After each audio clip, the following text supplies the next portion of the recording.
So in my head, I was like, okay, I'm gonna accept Christ in front of everybody right now. Then I'm gonna go home and snort drugs until I don't want to do them anymore. And that was my way of thinking. So I received Christ at the church. I went home, neglected my daughter and put her in front of the TV. I remember I grabbed a $100 bill. I always used a $100 bill for some reason, pride or something. I chopped up my crystal meth, got it all smooth and powdery, and I snorted a big old line. And I held the bill and I looked up and I said, Jesus, if you're real like that pastor said, then you got to take these drugs from me. Come into my life, come into my heart. And I just got quiet. I said, search me right now, search my heart. And I stayed silent. And I said, you know I want to quit. You know I want to be a good dad for this kid. She lost her mother to drugs, and she's going to lose me if I don't quit. Amen.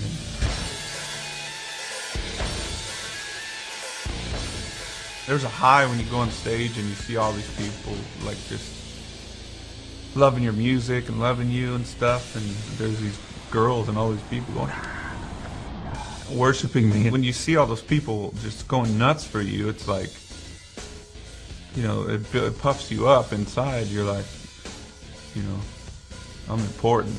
That's where drugs can creep in, and, you know, cocaine or whatever, methamphetamines crept in, and it all came from after drinking for me and my friends. And it seems like fun in the beginning. It's a lie, because it turns around on you. It starts to wear on your personality, starts to wear on your relationships, and everything is affected by it negatively.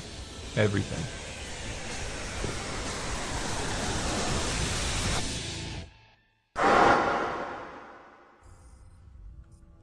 There was a few times where life seemed good. My daughter Janaea, she came into the world, and I was like, it was just such a euphoric feeling. I thought my life could just feel like that forever, you know. It was like it was spiritual. Just, I didn't know what was happening. I just felt so much love just fill my emotions, and I thought I was gonna be happy, but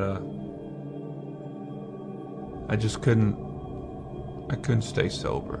I didn't know how. I hit rock bottom.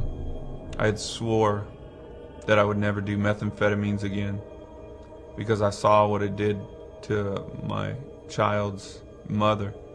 It just took her feelings away and made her leave her kid. I just wanted her dead.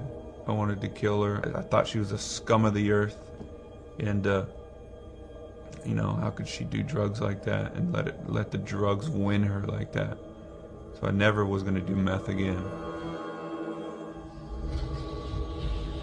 I ended up with a everyday crippling addiction to methamphetamine, and everything that I said about my ex-wife came true for me. I sunk to the lowest gutter I could ever think of. I would spend time with my kid, and I would still be on it because I needed it to function. I'd get up in the morning, have a peanut butter and jelly sandwich and snort meth, and then take her to school or whatever. It was just, I was a junkie. I started losing my mind. This guy would show up at my house with like a gun and stuff. And then I ran out in Europe, had my drug dealer just crazy send me drugs through the mail. I'd be tweaked out in my hotel room watching this package come from the U.S. It's just nuts. My life just was like spinning out of control. Janaea had come out on one of the tours in the U.S. I just remember her skipping around the house singing one of our Korn songs called Adidas. All day I dream about sex. And I'm like going, what am I doing? I'm a junkie.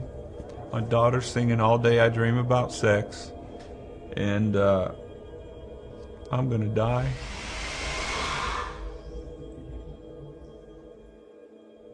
Father?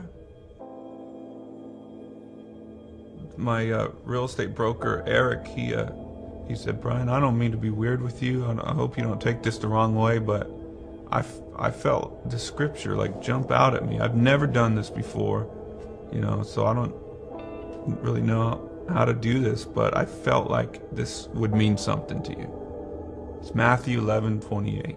Come to me, all who are weary and burdened, and I will give you rest. I remember all tweaked out. I looked up in the dictionary, weary. I looked up burdened, and I just I pulled the scripture apart and I was like, oh, I'm weary and burdened and I need rest for my soul. And I didn't know if it was real, but you know, they invited me to church a couple weeks later, and I had received Christ at the church. I went home, neglected my daughter, got it all smooth and powdery. Jesus, you got to take these drugs from me. Search me right now. Search my heart.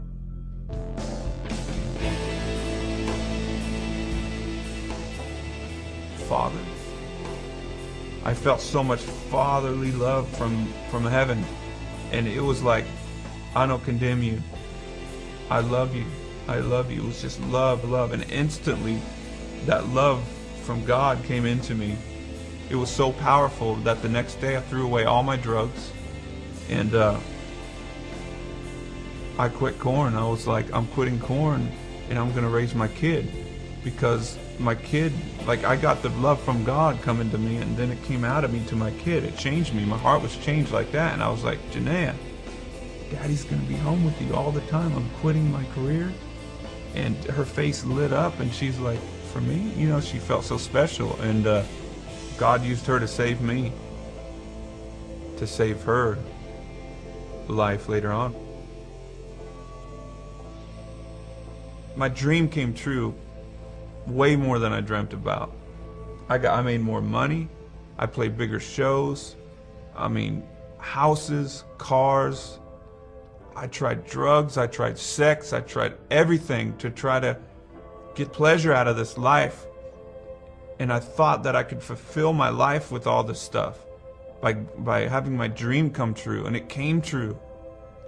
But it didn't fulfill it. When Christ came in, that feeling, he gives you the gift of understanding life, which is everything was created for Christ and by him.